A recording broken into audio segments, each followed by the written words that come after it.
And remember, the recordings are on. There's a link right on the course. My YouTube channel, CIS315, walking you through, and you're welcome to review those. Now, I'm doing partial solution to this problem. I was lazy, and I wasn't paying attention to the weighting. So I'm just giving you a GUI that has 4 test scores. You're going to enter 4 test scores. I calculate the average of 4 test scores. So it's up to you to add the additional pieces to add weights to those. But we're going to build a GUI.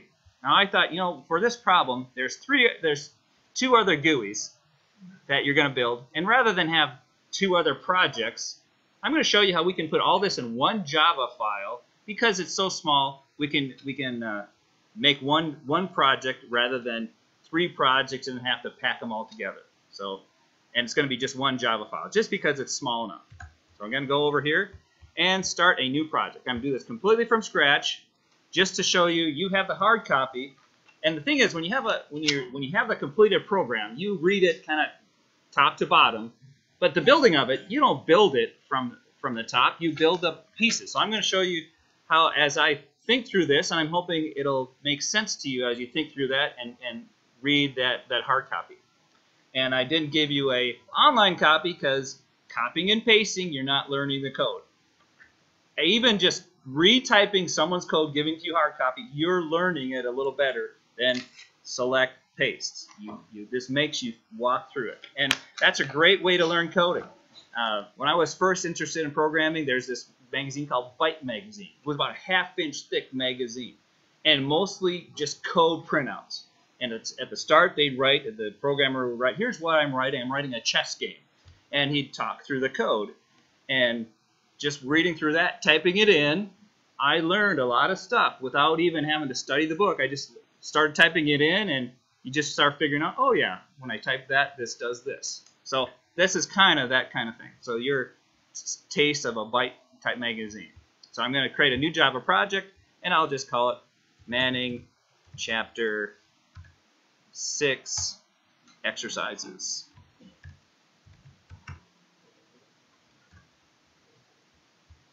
And first thing I do is create a class in there. And this is going to be my main class and the only Java file in this project. So I'm adding a static main. And I'm giving my main project, I'll give it the name main chapter 6. It does have a static void main, even though you really don't officially need it for Eclipse. When you first run it, if you don't have it, it'll figure that out. Okay, so here's my main, and I'm going to, in here, this is going to be my build or display GUI for each problem. All right, so I'll have problem number 1. Well, for problem number one to be visible, I'm going to come over here and create a GUI that's going to just display the GUI for problem number 1. And let me enlarge that a little bit. Imagine that's a little tough to read for you up there. But you do have that hard copy just to go from. So first thing I did was say, okay, I want a GUI, and I define that class. Class, what should I call it? Well, in mine, I called it, what did I call it?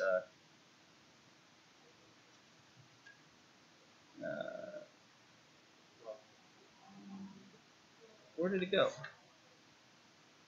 There it is. Yeah, problem 1 GUI. Now, since this is going to be the user interface, graphical user interface, so what the GUI is, then I have to say implements. No, so not implements, extends. And what kind of GUI is it? It's going to be a JFrame. Now there's other types of GUIs. It could be a JDialog, but we're just working with JFrame so far. And I hit enter. And because I don't know what a JFrame is yet, I have to import JFrame. And no other errors show up except this annoying little, I don't have a serial version. Well, I got tired of seeing that yellow squiggly, so I said, okay, add the default serial version ID. That's the only reason that line is there, just to get rid of that yellow warning error. Doesn't do anything for me, but it just removes that error. Now, I do need a constructor there because that's going to be what builds up my class. So I'm going to create a problem GUI. It should have been problem 1 GUI. I'm going to change that. I meant that to be problem 1 GUI. Problem 1 GUI. Here's my constructor. And a little comment here, constructor.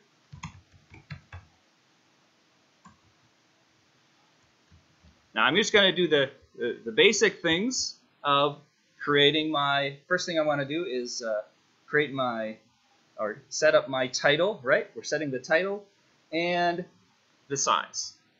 So I like to use the this because it helps me know what I can do. Set title. And this title, you can choose whatever title. I'll call it exercise 1.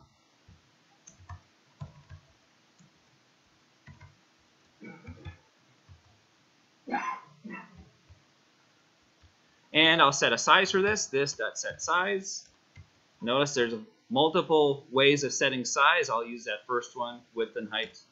And I'm choosing to make this one a long and narrow one. That's why I chose 600 wide and 100 high. And I'm going to have more code in here. But finally, after I get all the items, all the graphical items set up, I'm going to do a this.set visible. And the Boolean it takes is true.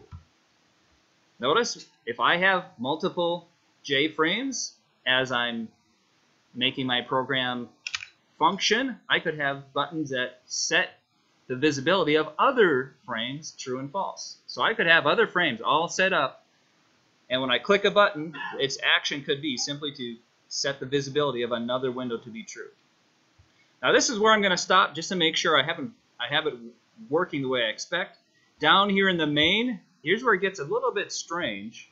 In order to make that problem 1 GUI, you'd think I would just do problem 1 GUI.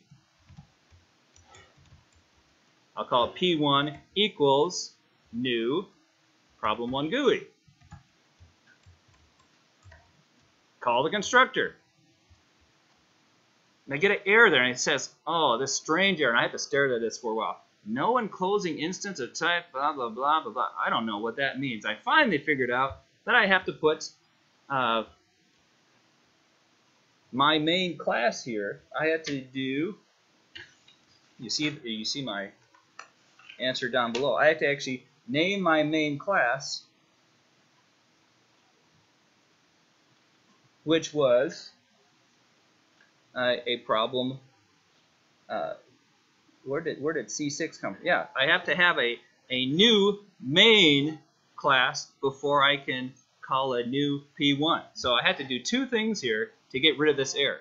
I had to do something like this. What's my program? Oh, main chapter 6. So main chapter 6. I'll call it C6 equals new main chapter 6. My main class I instantiate.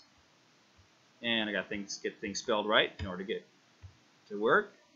Now I have to do chapter 6 dot new in order to then instantiate my GUI. That's something I don't think the book explains. They do it a slightly different way. But this is a nice way of creating your GUIs within this same main class. Yeah. You give it, yeah, you could. And as I was messing with it, I thought, well, I finally found the answer. I'm going to stop here. Okay, so now let's run it now before adding any of the GUI elements back to problem 1. Let's just see if we actually get what we should get is a window showing up. Let's run it and find out. Yep, right up here. And main chapter 6 is the name of my main class. Now, as I'm adding things here, I better put in little comments like this here is the end of problem 1 GUI. Because it's easy to get lost in those brackets. And I'm going to put a little comment here, end of main. And this is my outer class.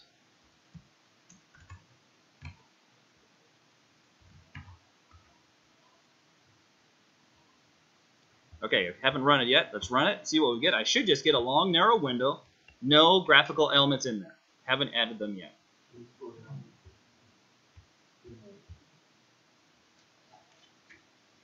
And I'm trying not to look too hard at my hard copy because I'm trying to go through this thought process, make sure that kind of going through how I would approach this logically. Now notice I didn't worry about all the labels and stuff. I'm just put a little comment here. This is where all the labels will go. But just to make sure I get a window going with the title, and then it shows up. That's where the set visible comes from.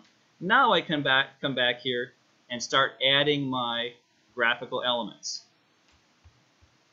Now my plan is to have it look something like this, where I have labels, 4 labels, and a title showing the average. When I click the calculate button, it'll do the averages of the numbers that are supposed to be typed by the user into those text boxes.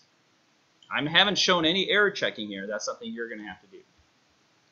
So let's get those labels going. And you'll see in my code, I decided, I have 4 labels. Actually, there's going to be 5 labels. 4 values and an average. Well, I could one by one write the code, or I just think, that's just 4 labels with the name value 1, 2, 3, 4. I'm going to create those labels in a loop. So I start a loop of creating the labels. And for labels, since I never ever need them again, I just put them out on the GUI, and I'm done. I don't need a handle to them, so I'm just going to create them on the fly and not keep a variable pointing to them. So I have a little loop. I know how many labels I want. I want 5 of them. Actually, I want 4, and then the 5th one is going to say average. So the first 4 are very similar. And then in a loop, I'm going to create the label and then display it. So the label is JLabel, and I'll call it LBL equals new JLabel. And what goes in the label can be the text. So it's going to be value, and it's going to be value 1, 2, 3, 4. So I'm going to concatenate that. Well, I is going from 0 to 4. I'll just add 1 to I here. And so I'm going to have a label with that name in there. Oh, I better fix that error. Got to import the definitions of label.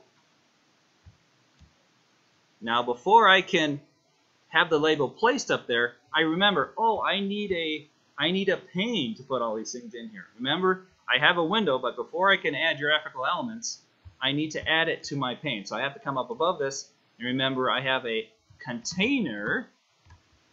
I'll call it my pane equals new. No, not new. It's this dot get content pane.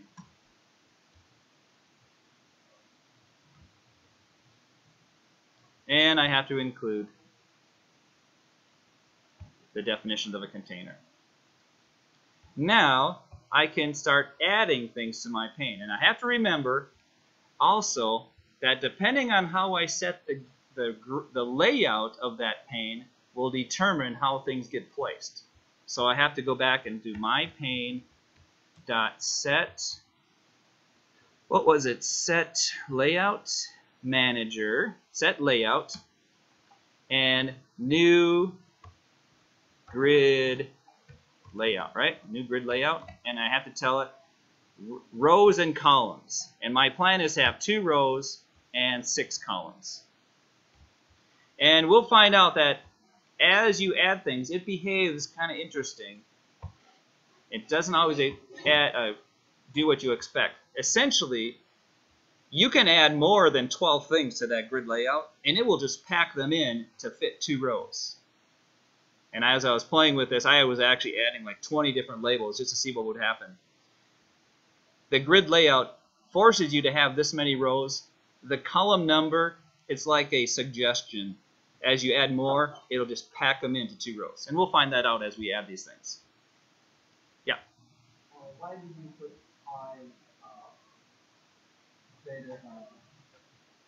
less than 4 instead of 5? Because that last label is going to say average instead of value a number. So I'm going to do something special with that last label. The first 4 are just standard 1, 2, 3, 4. And I'm also planning ahead. I'm planning to use text fields that will be in an array, and this is going to also be a matching text field that I'm going to deal with.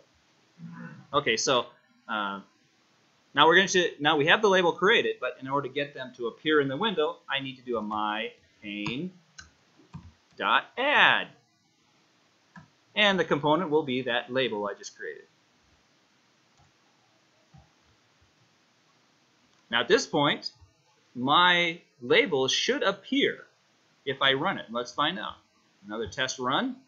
Remember that it's run, test, run, test. And I'm looking at this thinking, why didn't they appear all in one row? Well, I'm learning about how grid layout behaves. Even though I told it 6 columns, whatever you give it, it tries to fit into 2 rows. No matter what you've told it, you would have thought, oh, I should have filled the first 4 columns. And I was thinking, what in the world's going on? So then I was playing around, and I finally realized what grid layout really does. So layout managers are kind of the mystery part of all this GUI stuff. And we're just going to use the easy grid layout. There's other grid layouts we'll visit as we do more in the GUI world. So don't worry that they didn't appear on one row. As we add more things, they will appear. Now I'm going to add that last average label. So not inside the loop. I'm going to do another J label.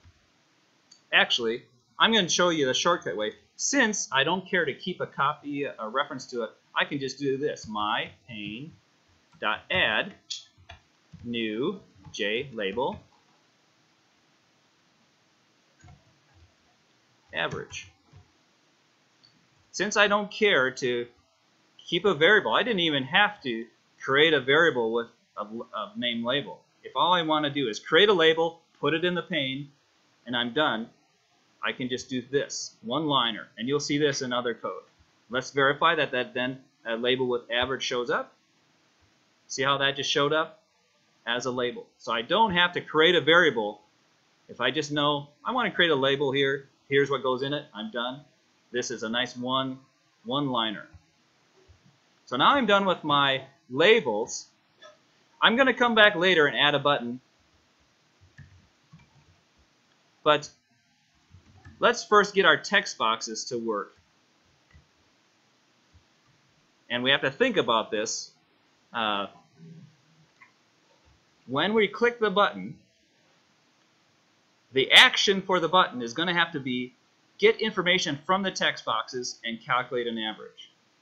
That action listener that I'm going to create here and add the button later is going to have to reference those text boxes. If I declare variables within this class here in the constructor, their scope will only be within the constructor, and I won't be able to reference them and read their values doing a get text from those text fields. So I have to, outside of the constructor, in my little GUI class, I have to declare my text boxes for later reference. So JTextfield, I'm making it an array, just like I made an array of labels. I'm going to make an array of text. Actually, I didn't create an array of labels. I'm making this an array just to practice using an arrays. So JTextfield array, and I'll call it txt. I'll just call it txt array. And I haven't created them yet. I'll have to create them in the GUI. Values typed by user. These are the values that I'm going to be typing my test scores into. I'm going to also need a set of weights, but I'm doing this without the weighting part. I'm just getting the average. I have to import that definition of that.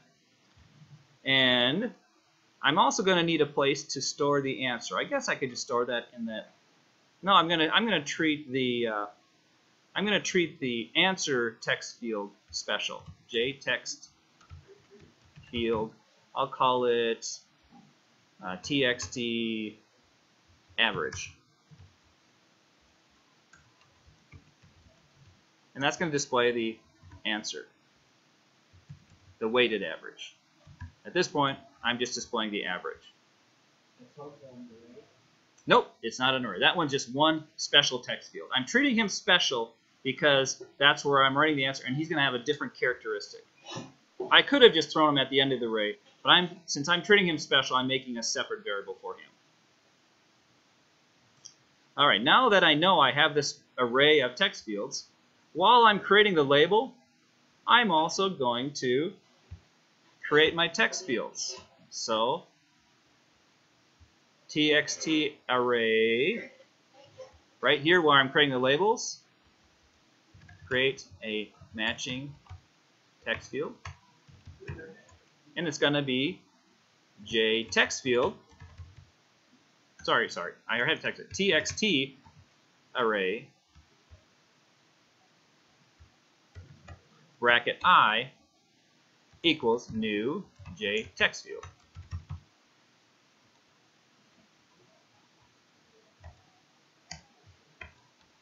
But because of the way the grid layout behaves, I'm going to not add them to the pane until after I've done all my labels. Now, add labels to the pane. So now in a loop later on, I'm going to do for int I equals 0, I is less than 4,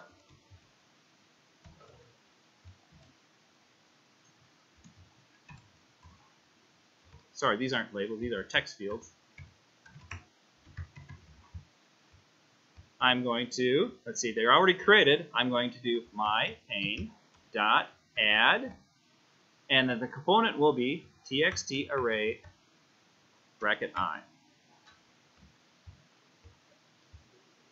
I'm setting up all the input fields to be displayed. Let's see how this looks now before I add that average text field.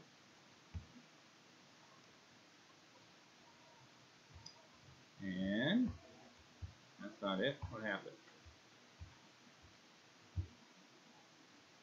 Oh, I had some error going on. I wasn't paying attention. What did I have? I got some red show up. Line 40, no pointer exception. What did I do?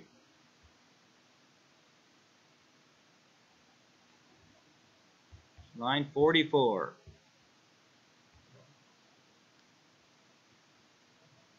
txt array I equals new JTextfield.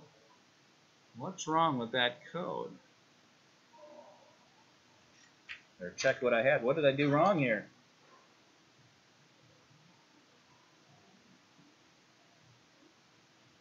Oh.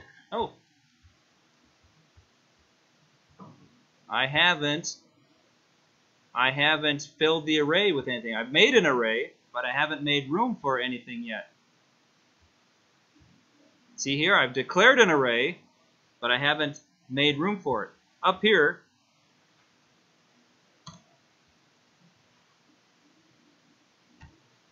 equals new JTextfield bracket 4. I haven't made room, and thus I was getting that null pointer. tricky little error there. Now I forgot to make room in the array. See, if just declaring the array, it say, okay, I'm ready to point to some memory. I didn't make room for it to point to anything. This allocates the room, so now I can assign things to one at a time to that text field. And now I get my 4 labels and an average label and 4 text boxes. Yep, I added another loop only to add the text fields to my pane. Now, because that last text field where I'm going to display the answer is a special one, I'm going to do txt average equals new JTextfield, new JTextfield, and it's going to be displaying the average. I'll put question marks there for now since it has no value yet. When I click the button, I'm going to be putting a value in that text field. And the only reason I'm choosing a text field at this point, just because I like the look of a text field, but I don't want them to be able to type into it. So that's why I did txt average dot set enabled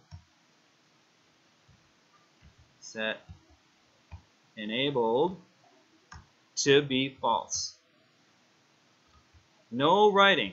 I only want it to display, so I put display only. The user, although it's a text field, the user will not be able to type anything into there because I want my program to put the answer in there. So I set enabled to be false. And you can see with these graphical components, there's lots of other sets and gets as you learn to manipulate your graphical components. Now let's see how this looks. All I've done is add that thing. Oh, one thing I forgot to do is add it to my pane. So my pane.add the txt average. I always have to add it to my pane, and now let's see how that views. There's what's going to be appearing for labels at average, and I'm using a display the label above the text box. You're welcome to make it a columnar display instead of a long, thin row. It's your choice. We will be adding weights to these. Well, you will be adding weights to these. I'm just going to do a button now and get the button ready to calculate the average. And that's where it gets a little more complicated. That's why I saved the button till later. Here now we're going to come back to getting that action to happen. So far, I can type things into these boxes.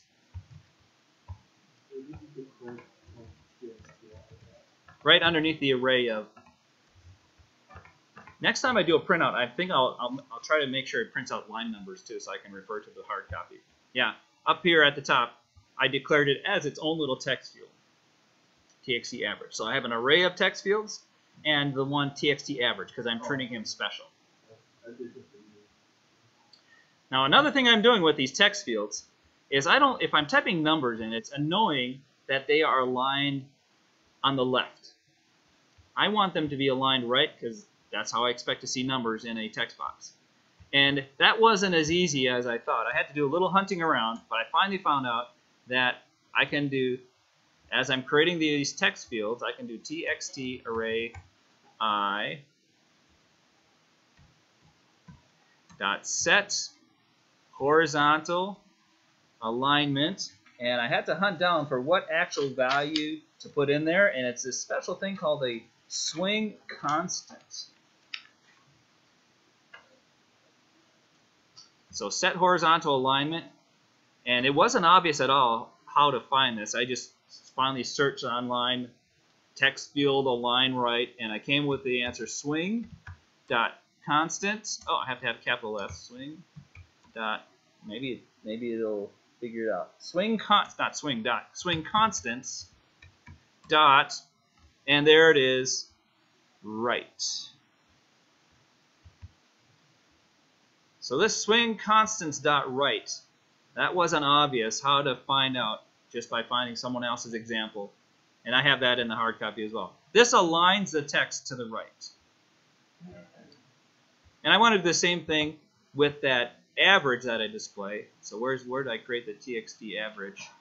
Right there. I'm also going to set his alignment to the right. Set horizontal alignment, swing constant, dot right.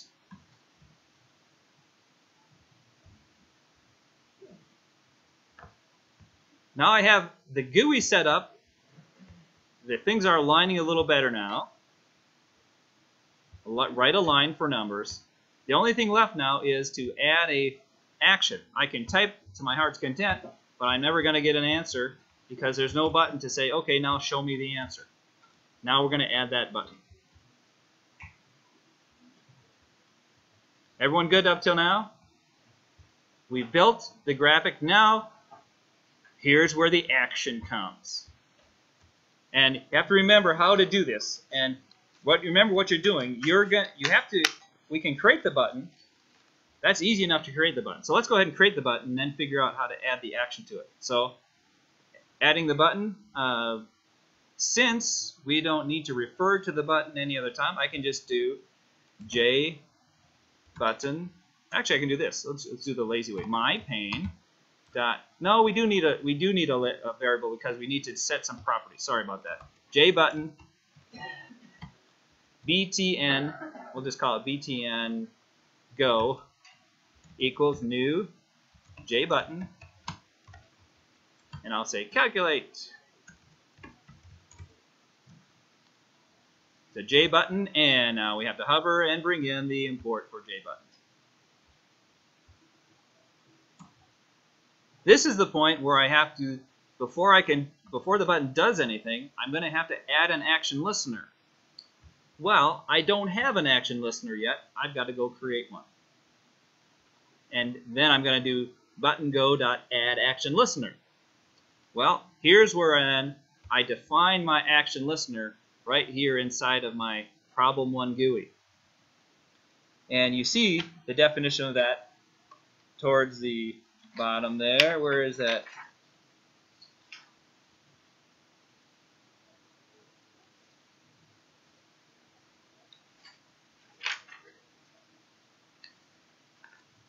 Middle of page 2, where I have a button. I define a new class within this class. It's a private class, and I'll call it my btn action, right? Or btn average. What do I call it? btn calc action. I call it my calc action. Extends, and this is the important thing, action listener. I need an action listener to handle any events. And I need some way to define that action listener, what it does. So I say my little class extends action listener, and now we're going to let Eclipse do some work for us. Since it extends action listener, oh, did I spell something wrong? Sorry, not extends. It's implements, because it's not a superclass. It's a abstract class. What's going on there? Now I need to know what an action listener is. Import that.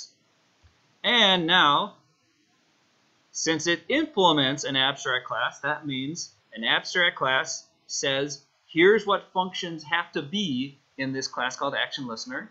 I can let Eclipse do the add unimplemented methods. Basically make empty definitions for the methods required by an action listener. Click on there, and now I'm ready to put in the code that has to happen when the button gets clicked. So, what code has to happen?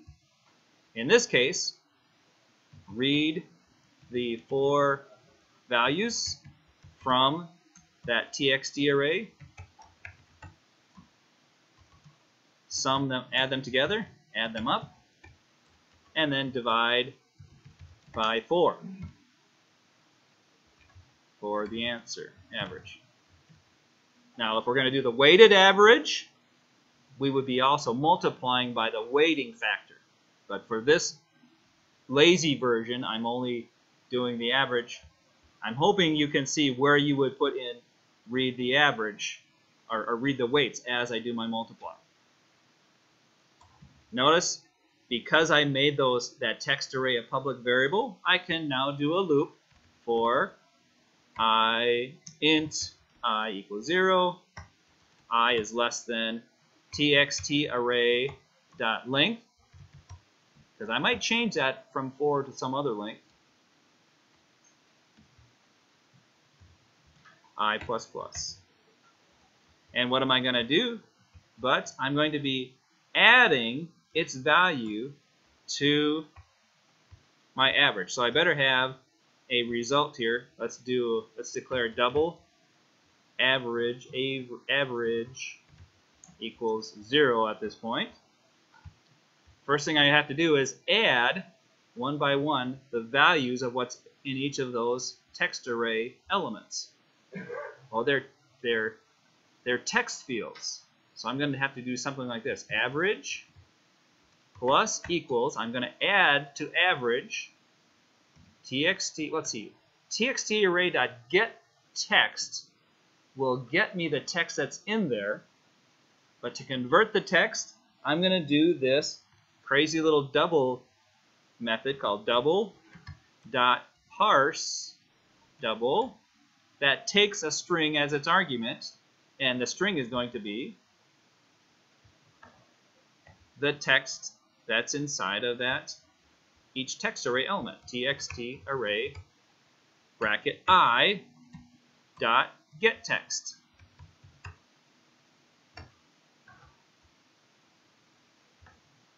No error checking happening here, so I might need some exception handling. We'll skip the exception handling for now, just make sure it works.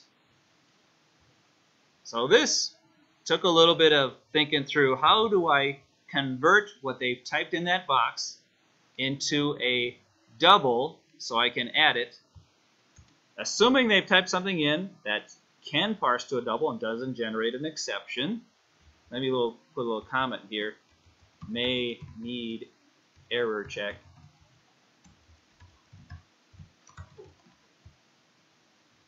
I'm not going to put may there. Will need error check. How do I calculate the average now after I've read them and added them together? I just say average divided equals average divided by, and I'll do txtArray.length. That will now give me the average, but I haven't yet displayed it. Now it's time to display it. txtAverage.setText, and the lazy way of making a string out of a double is concatenate it with an empty string.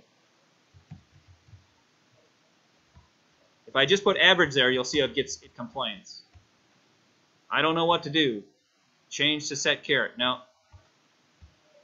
Add an empty string plus that double. Then the compiler knows that's a string I'm making out of what's in the double. I suppose I could do average dot. There might be an average dot to string. I could do that as well. Now, so far, I've made the action now, but I haven't yet assigned it to the click. So even though I can go run this, and I should have a button. Oh, I don't have the button appearing yet either. I have to make the button appear and also implement the action. So let's get the button to appear by coming back here and do myPane.add the new button, btnGo. Now, I'll see the button there. But when I click on it, it doesn't do the action because I have not yet assigned the action listener. And that's all that's left to do is btnGo.add action listener. And the action listener is a new button calc action.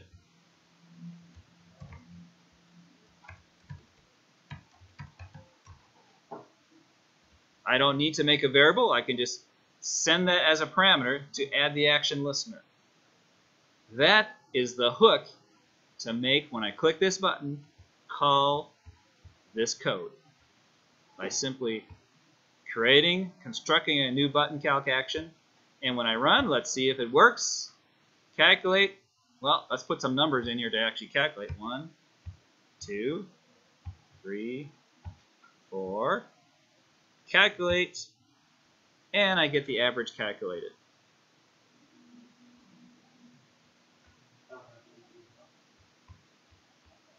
Don't have the calculate box or the average box? You should have 4 boxes. I made my text array to be able to hold 4 text field elements. Check your loop when you're creating your labels and your text arrays.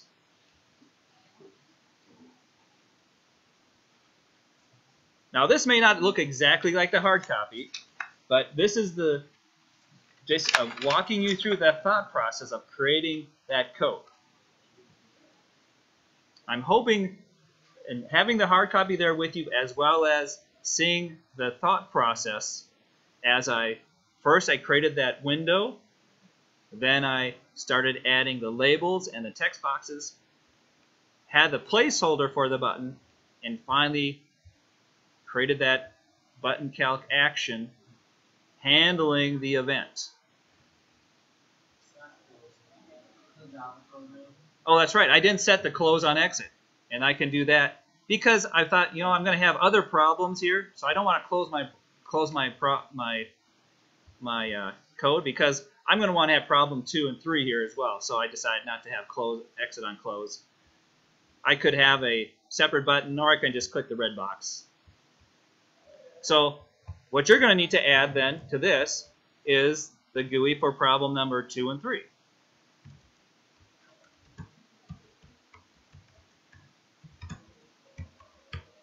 So you don't have to create a whole nother project. You can just, for problem number 2, do the similar thing, and you have the hard copy walking through this using a little bit of an array to give us some practice with arrays. I didn't have to use an array, but it just kind of helps give me a little practice with that. Now, just to show you what you still need to do, you need to keep an array of your averages. So why don't you do a JTextfield array. Let's call this txtWeights. How about txtWeights? Because you're going to need to have a weighted. It wants a weighted average. So go ahead and make a new JTextfields to hold those. Same number of weights as our values. You're going to have to add the creation of those weights down here. And I probably would do the same alignment. So you could add 2 lines almost exactly the same here. I'm going to copy and paste. And instead of txt array, it's txtWeights. It's a plural or singular? Add plural. txtWeights. So now there'll be txtWeights and labels. Oh, I'm going to have a label for value and a label for weight. So this is going to get a little more full. I'm going to have to create more labels. I'll